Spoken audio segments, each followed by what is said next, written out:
ଚାଷୀ ଭାଇଙ୍କ ପାଇଁ ଆମ ନବୀନ ଏକ ବରଦାନ।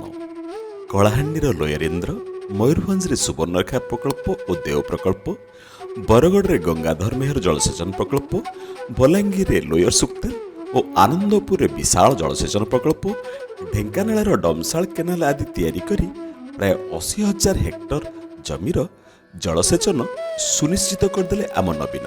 ଏଥିସହିତ ବହୁ କେନାଲ, ଏମ୍ଆଇ ବା ମାଇନର ଇରିଗେସନ, ଚେକ୍ ଡ୍ୟାମ୍ ଓ ବ୍ୟାରେଜ ଦ୍ୱାରା 60 ଭାଗ ଜମିକୁ ଜଳସେଚନ ସୁନିଶ୍ଚିତ କରିଦେଲେ ଆମ ନବୀନ।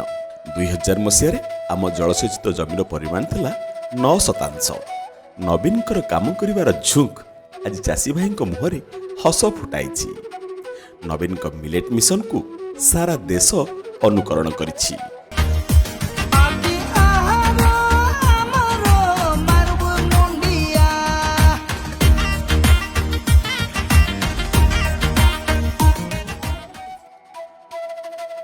କିଚେନ୍ ଗାର୍ଡେନ ଠାରୁ ଆରମ୍ଭ କରି ବିହନ, ସାର ସବୁଥିରେ ନବୀନଙ୍କ ସ୍ୱାକ୍ଷର।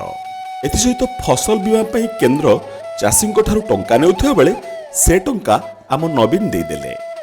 ଏହା ବାଦ ବର୍ଷକୁ 2 ଥର କାଳିଆ ଟଙ୍କା ଦେଇ ସେ ଚାଷୀଙ୍କ ମନ କିଣିନେଲେ। ତାଙ୍କ ଅଣ୍ଟା ମଜବୁତ ହେଲା।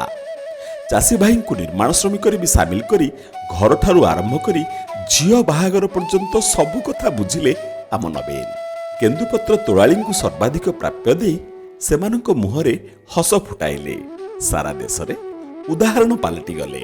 ଆଉ ଚାଷୀ ଭାଇର ପରିବାରକୁ ବିଜୁ କାର୍ଡ ଦେଇ ସେମାନଙ୍କ ସ୍ୱାସ୍ଥ୍ୟ ଉପରେ ଧ୍ୟାନ ଦେଲେ।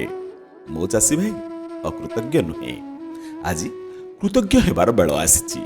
ଆମେ ନବୀନକୁ ଏଥର ଆଶୀର୍ବାଦ ଦେବା, ତାଙ୍କ ଝୋଲା ଭରିବା। ହସି କହୁଛି ଚାଷୀ, ଏଥର ନବୀନ 140।